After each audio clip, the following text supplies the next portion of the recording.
steps outside, but it seems he wasn't ready for the action. Because 5 seconds later, he gets...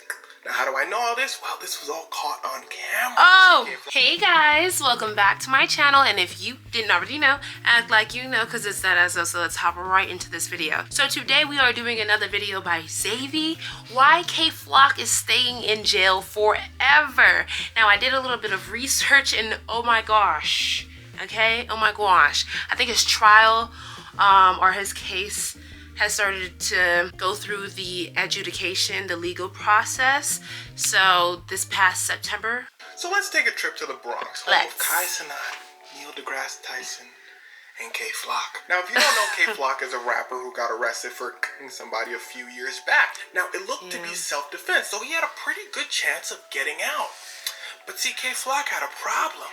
The FBI took his case. Why did the FBI take his case? Great question, because K Flock is not just an ordinary rapper. I forgot to tell you something. You see these gentlemen around K Flock? Well, let's just say the FBI has an interest in them too. Now, we're getting ahead of ourselves. To understand this, let's go back to when K Flock started his career. So like I said, he's from the Bronx, and the Bronx can be considered a very dangerous borough of New York. So K Flock and his two friends started doing some unsavory things when they were young. In fact, they're still young now. K Flock, I believe, is 21 years old. And their ages are actually a very important part of this story. Because people much younger than you think start gangs and are involved in gang activity. To put it into perspective, I just saw a dude in the Bronx say, my OGs, the people above me, like the older people, I look up to them and they always look out for me. They're 18 and 19 years old. This is especially true in the Bronx, where it's considered everybody versus everybody. In fact, K Flock and his friends called themselves EBK. Everybody. Can I say that on YouTube? The word rhymes with thrillers and it starts with a K. Anyway, K Flock's friends started rapping, and he was pretty good. This got K Flock to start rapping, and he was really good. They often did songs together, and they got pretty popular pretty quickly, especially because of the lyrics. He's talking about his exploits. More specifically, he would call out people from other gangs. He would go on Instagram Live, go to their neighborhoods, and say, yo, I'm here. What's up? People were like, damn, K Flock wildin'. K Flock like, yeah. But the thing you gotta understand is when things start escalating like this, that's when the police start watching closely. Because it's kind of embarrassing for police. He's rising up. He's getting super popular talking about the things that he's supposedly doing. Now, whether he's doing these things or not doesn't matter. He's on Instagram Live with saying, I'm doing all these things and no one's catching me. Now, and then also, the FBI will start to tune in as well. If you're moving that stuff. You know what type of stuff I'm talking about. If you're moving that cocaína, if you're moving the drogas, if you're doing any of that sort and you're flexing it, especially online, best believe somebody's recording it. Best believe somebody is sending it to the FBI. Best believe somebody called the police. Best believe, because if you think, and to make this comparison is kind of egregious, but if you think when content creators go online and, you know, they're sitting in their cars and they're eating and people just call the police on them or call a SWAT team to come and SWAT them, and how often that happens, and people will expose people's addresses online. Don't even think for a second that you showcasing yourself and what you're doing online, especially if you're in the rap game, that nobody's watching, because they are. Now, on top of this, people are getting all over the Bronx. It's as if the more popular he gets, the more people are getting young people, too. There was a 13-year-old who got poked with something really sharp.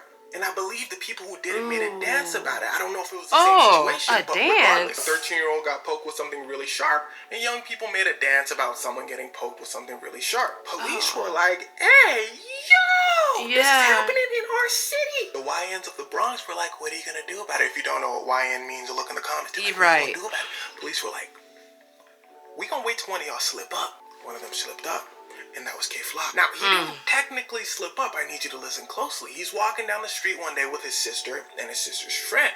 He's wearing an expensive outfit. He's like, yo, I'm out in the city wearing an expensive outfit. Oh, he's videoing. Nobody can touch me. He's doing that Instagram thing again. Cool. Somebody's in the barbershop. Hey, yo, this is my street. He sees K Flock walking down the street. He says, all right, bet. Steps outside, but it seems he wasn't ready for the action. 5 seconds later, he gets... Now, how do I know all this? Well, this was all caught on camera. Oh! You see K-Flock walk down the street, you see the dude go after him, and then you see the dude fall back over. Police were like, yes, my condolences, but yes. They made an announcement. They said, we're looking for K-Flock. K-Flock walked in. He said, I'm here. They said, oh, you're not he turned himself in. No, I'm here. Because you see, at this point, K-Flock got dollars. He's on top of the charts. Well, maybe not on top of the charts, but he's making money. Anyway, when you're making money like this as a rapper, something I want you to remember is your record label is gonna have your back because you make them money. So you're gonna get the best lawyer. And we see this time and time again with a bunch of rappers. He's new. Why does this happen so often? Well, we'll talk about that in a second. So, for now, K-Flock's lawyer walks in and says, that looked like self-defense to me. The police go, no, let me see the video again. It does look like self-defense. The police say, K-Flock. K-Flock said, police said, can you hear me? The lawyer said, yeah, he can hear you, but I speak for him now, so what's the problem? The police said, okay, bet, because see, they had a plan. Now, remember how I told you all that unsavory stuff was happening in the Bronx because of all the young people? Well, they decided to basically pin this whole thing on K-Flock. Like, make him the face of everything wrong with the Bronx because he's the most popular person and he's just somebody. Now, this wouldn't happen in any other city. Any other city, things would probably go normal, but in New York, they have an image to uphold. And they do this with everything. You guys remember the mob, the mafia? Well, the city of New York went to extreme measures to wipe them out because New York is very extreme when it comes to their image. Their plan. Did they really wipe them out, or did they just recruit them and turn them into police, allegedly? Was to get some help from the FBI, but the thing is, FBI investigations take a very long time. They got to give K-Flock a trial for what he just did. So police began to stall because if they take K-Flock to trial now, he's probably going to get out. It looked like self-defense, right? So the FBI begins to really dig deep into K-Flock's alleged gang. And why they were doing this is because they were going for the same strategy that worked on Young Thug, Casanova, Fetty Wap, a bunch of rappers, and the mafia.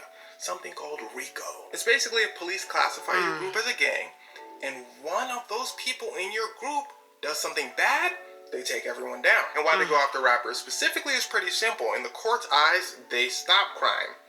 Rap music a lot of times is about crimes. If that rapper actually commits a crime or has committed a crime in the past, the courts don't want it to slide because it's a bad look for them. This person's making millions of dollars saying, I did this, that, and that. The courts are like, I was supposed to stop this, that, and that. Oops. Anyway, at this point, K-Flock was in jail for like a year and some change. His lawyer's like, okay, you guys either need to do a trial right now or let him out. The police are like, oh, don't talk to us. Talk to them. The FBI walked in and said, what's good? The lawyer said, damn. So the FBI charged K-Flock and 7 people he was associated with with the RICO charge. Saying K-Flock is the leader of a gang and they have a list of charges. Most notably that charge we just talked about when K-Flock that person and another attempted charge. The FBI and the police hate to lose, but the beauty of a RICO charge is you arrested multiple people. So if one of those people cracks, you good. And basically how a RICO charge works is anyone in the group that you're arresting, if they've committed a crime, you can bring him in, no matter how small. Gunna in the whole YSL Young Thug trial thing, they brought him in for, I think it was like parking tickets or something like that. They tell him, hey, you're gonna go to jail for 100 years. Gunna like, for parking tickets, y'all tripping. They say, no, because you're part of the YSL gang. Or you could just tell us everything on Young Thug and you can just walk out. So basically they look for like the weakest link in the group. So they go to K-Flock and there's 7 group members and they say, hey, we brought you in because you got in a little fight. You can either go to jail for like 100 years with K-Flock, or you can just tell us more information about the other people and just walk out. Now, I don't know what the FBI has yet. We'll have to wait until the actual trial. But the funny thing is, the crime rate in the Bronx after arresting K-Flock and his group and all that is pretty much the same, or it's increasing just by a little bit. But the sad part is, I don't think the police really care like that. I think the whole point is to make New York look good, remember? So as long as these songs aren't going viral and going everywhere, and they're like, eh. And actually, that's the sad reality for a lot of cities in America. As long as the city looks good, or the country really looks good, they don't really care about the homelessness rate, price of food, the crime rates, but that's a story for another day. Now, as for K-Flock specifically, whether he's going to win his trial or not, I honestly have no idea. The thing is, the FBI is really good at winning cases, but I don't know if they have like a crazy amount of evidence, so I guess we'll just have to wait and see. But as for the Bronx, I really do hope things get better out there, because if you see the age numbers of the people getting out there, it's actually really sad. It's very sad. So if you're a YN out there stomping the streets, running them down, and you see this video, just know there's so much more life to live. Also, I saw somebody say that these younger people that are out there doing these types of activities should enroll into like the military, the Marine, because their skills could be utilized in those things and they would reap more benefits from those type of careers than being in the street and being a quote-unquote delinquent and whatnot. But yeah, I mean, Xavier definitely taught me a lot more. Like I did a little bit of research because I didn't know who K-Flock was before this, because I'm not really that deep into rap music like that. I mostly listen to like rap female artists. But yeah, I mean, as it pertains to this, I think at one point he was facing the death penalty, which is insane, but they took it off the table. But he's still being charged with RICO. And like Xavier said, there's a possibility if one of them cracks, they're going away forever. But I've seen countless artists, especially rappers, get away with more, to be honest. And it's really sad, but I've seen it, at least in news articles, because again, I won't keep up with them.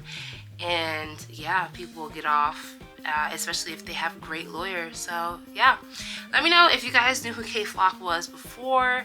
And you know, this is no disrespect to him, it's just a reaction, you know, giving my thoughts on this. But yeah, let me know what you guys thought about this video down below. Don't forget to like, comment, share, and subscribe, and I'll see you guys in the next one. Bye.